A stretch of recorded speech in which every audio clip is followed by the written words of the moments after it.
welcome to the NSTP1 subject. By the way, my name is Mr. Edwin Hambre, your lecturer for this video records. So for today video lectures, we are going to discuss the lesson number 3 or the lecture number 3 entitled Disaster Awareness and Preparedness. So for our objectives is at the end of the lessons, the learner should be able to first define disaster. Second is to explain the four thematic areas of Philippine disaster management system, followed by discussing the types of the disasters and give an example for this. And lastly, role of the youth in the disaster preparedness. So to start and to give you an introduction, so let me ask you these questions. Why we need to be aware in preparedness or aware in preparing for a disasters na tinatawag.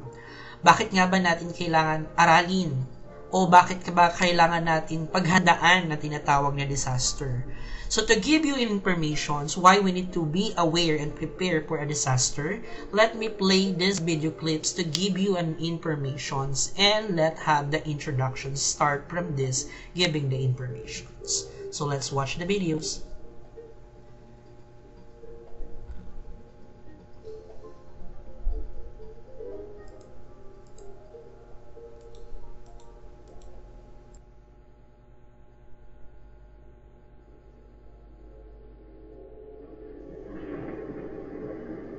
Disasters create large humanitarian and development challenges. The frequency and severity of disasters have increased over the last few years, also as a result of climate change. More than 226 million people are affected by disasters every year. More than 680,000 people died in earthquakes between 2000 and 2010, mainly due to poorly constructed buildings. Since 1980, drought and associated famine have claimed nearly 558,000 lives and affected more than 1.6 billion people. Cyclones, hurricanes and typhoons affect 37 million people. It is thus important to keep in mind that disasters are not natural. They only occur when people lack preparedness or the ability to cope with hazards. We can use the following formula.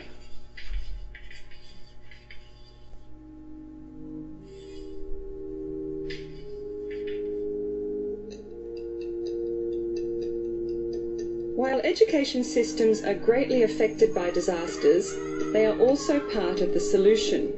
Education on disaster risk reduction can provide life-saving information and skills that protect children and young people during and after disasters.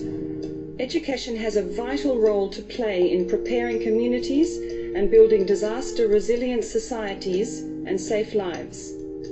Schools should be built to be disaster-proof. In the case of Japan, this saved many children who survived because they were in school. Disaster risk reduction should be introduced into school curricula and programs. This will ensure that learners understand the causes and consequences of disasters and know how to act when a disaster strikes. Learners should also participate, for example, in mapping school hazards, risks and vulnerabilities around them, and in developing school disaster preparation plans. This gives them the opportunity to learn by doing, as well as testing their newly acquired knowledge in practice. The entire learning community should work on safety measures in preparation for a disaster. It is our hope that as many countries will integrate disaster risk reduction into the planning and construction of their facilities, the management of their schools, as well as in their curricula and programs. UNESCO provides the tools for integrating disaster risk reduction into schools. Let's use these tools and get active today.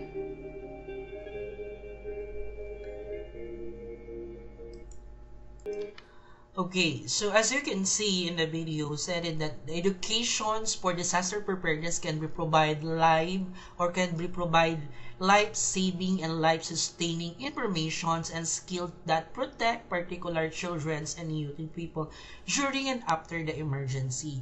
So if you remember in your senior high school, so there are some subject or there's a subjects or a number of hours or subject that is the DRRM or the disaster risk management subjects. So that will be giving you the information once na tumama ang isang disaster and you are be prepared for that, no?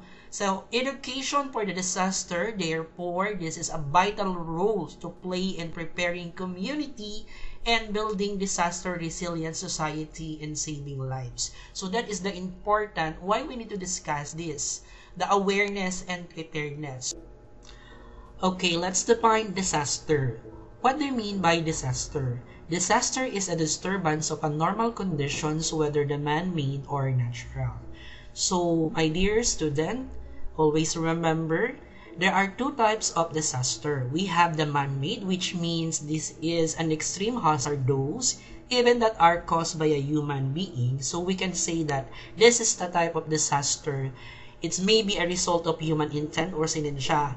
Or we can also consider that the negligence of the human.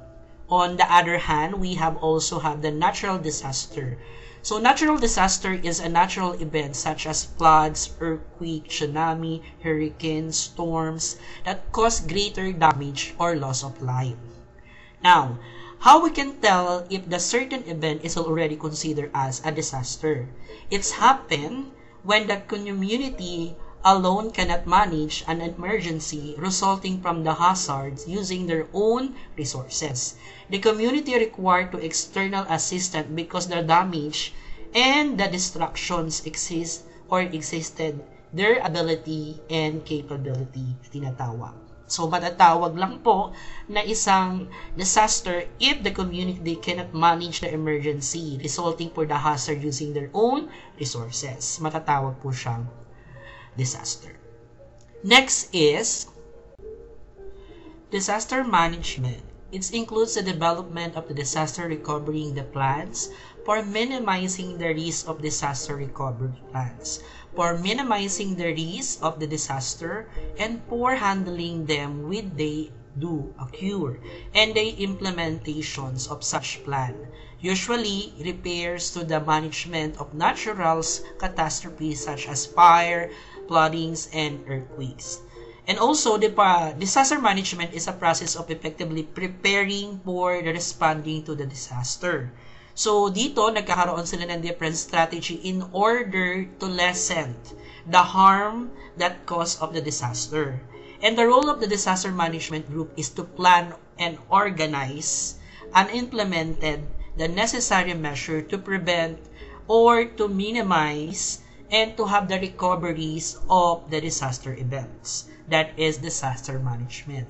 Next is disaster risk reductions, a conceptualized frameworks of element considerate with the possibility to minimize vulnerabilities and disaster risks through mitigations and preparedness to avoid adverse impact of hazard within the broad of context of sustainable development.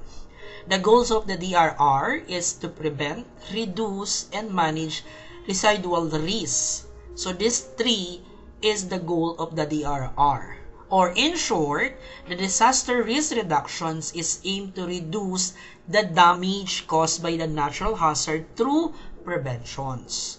Now, the question is, what is the importance of the disaster risk reductions or the DRR? No? The importance of the disaster risk reductions or the DRR is to protect the lives and the livelihoods of the at-risk individuals and communities, minimizing the negative consequences of the disaster regardless whether it is caused by the naturals or humans. So, ibig sabihin, to protect the lives, to minimize, paliitin, no? Protektahan ang buhay ng tao sa tinatawag natin disaster. It's either humans or a natural disaster man ito. That is the importance of the disaster risk reductions or the DRR. Next is conflagrations. So, what do you mean by conflagrations? Conflagration is the largest disastrous fire involving numerous building house of structures. And also, we have here the NDCC or National Disaster Coordinating Council is in turn agency council responsible for disaster preparedness, prevention, and mitigations.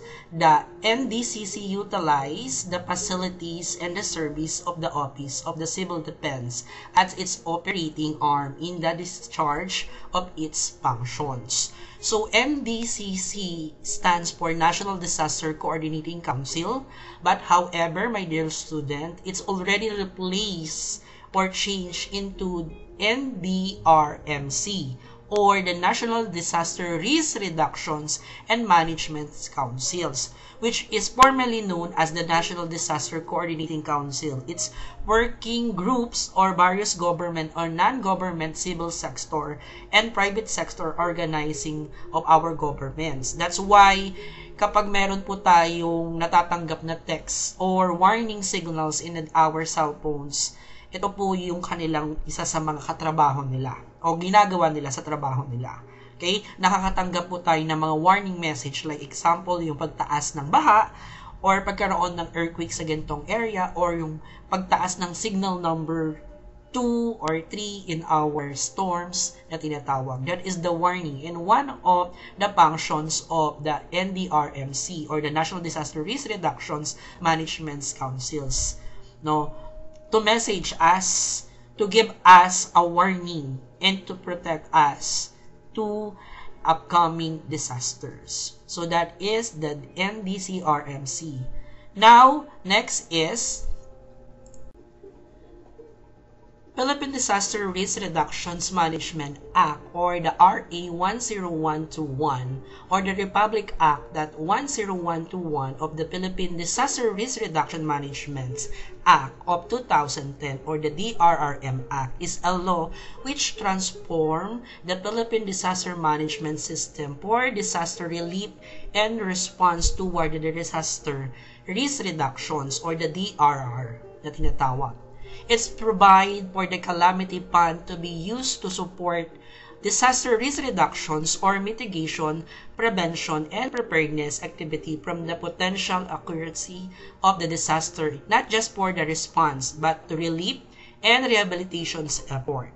The act of mandated that established in the Disaster Risk Reduction Management Office, or the DRRO, MO, is every province, cities, municipalities, barangay, Disaster Risk Reduction Management Committee, or the BDRRMC.